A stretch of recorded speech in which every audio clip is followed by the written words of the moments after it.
2013 ഫെബ്രുവരിയിൽ ലോസ് ഏഞ്ചൽസിലെ ഒരു ഹോട്ടലിലെ ടാപ്പ് തുറന്നപ്പോൾ അതിൽ നിന്ന് വന്നത് കറുത്ത കളറിലുള്ള വെള്ളമായിരുന്നു. മാത്രമല്ല വെള്ളത്തിന്റെ ടേസ്റ്റും സ്മെല്ലും ഡിഫറെന്റ് ആയിരുന്നു. വാട്ടർ ടാങ്ക് പരിശോധിച്ചപ്പോൾ കണ്ടത് എലീസ ലാം എന്ന് പറയുന്ന കനേഡിയൻ ടൂറിസ്റ്റിന്റെ ഡെഡ് ബോഡി ആയിരുന്നു. പോലീസിന് CCTV ദൃശ്യങ്ങളിൽ നിന്ന് കിട്ടിയത് എലീസ ലാമിന്റെ ലാസ്റ്റ് മൊമെന്റ്സ് ആയിരുന്നു. ആരെയൊക്കെ പേടിച്ച് ഈ ലേഡി ലിഫ്റ്റിനുള്ളിലേക്ക് കയറുന്നു.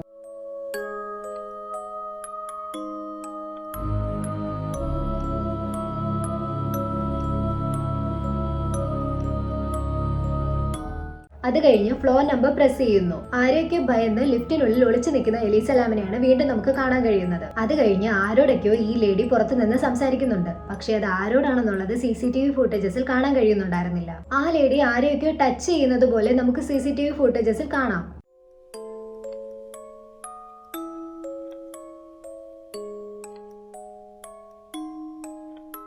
പോലീസിന് ആകെ കിട്ടിയ തെളിവ് ഈ CCTV ഫുട്ടേജസ് മാത്രമായിരുന്നു.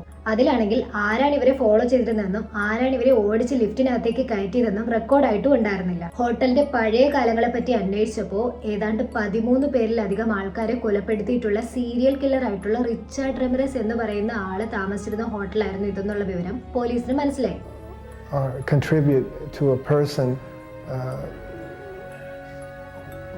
To a person's frustration and anger. And at some point in life, he explodes. അന്നത്തെ കാലത്ത് ഇതേ ഹോട്ടലിൽ നിന്ന് തന്നെയായിരുന്നു ഈ സീരിയൽ കില്ലറെ അറസ്റ്റ് ചെയ്തിരുന്നത്. ഇയാളുടെ റൂമിൽ കൊല്ലപ്പെട്ട 13 പേരുടെ സ്കള്ള് കണ്ടെത്താൻ പോലീസിന് സാധിച്ചു. What was Richard's motive? To kill. That's it? To kill. ഈ സ്കള്ളുകളോടൊക്കെ അയാൾ ഡെയിലി സംസാരിക്കാറുണ്ടെന്നും അത് മാത്രമല്ല കൃത്യം 2 ആഴ്ചയ്ക്കുള്ളിൽ അയാൾ മരണപ്പെടുമെന്നും അയാൾ പോലീസിനോട് പറഞ്ഞതുപോലെ തന്നെ കൃത്യം 2 ആഴ്ചയ്ക്കുള്ളിൽ തന്നെ റിച്ചാർഡ് മരണപ്പെട്ടു.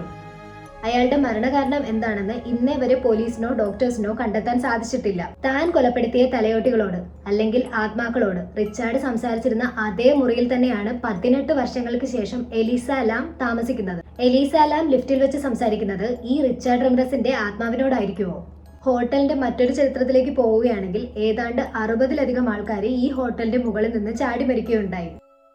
അതും പെട്ടെന്നൊരു ദിവസം ആത്മഹത്യ ചെയ്യാൻ വേണ്ടി മാത്രം കാരണങ്ങളൊന്നുമില്ലാത്ത ആൾക്കാരായിരുന്നു ഈ ചാടി മരിച്ചവരെല്ലാം. വെറും 5 അടി മാത്രം ഹൈറ്റുള്ള എലീസ ലാം എങ്ങനെയാണ് ഏതാണ്ട് 10 അടിയിൽ കൂടുതൽ ഹൈറ്റ് വരുന്ന ഈ വാട്ടർ ടാങ്കിലേക്ക് എടുത്തു ചാടിയത്? അതുമാത്രമല്ല 30 കിലോയിൽ കൂടുതൽ വെയിറ്റ് വരുന്ന ഈ ടാങ്കിന്റെ മൂടി എങ്ങനെയാണ് എലീസ ലാം ഒറ്റയ്ക്ക് തുറന്നത്?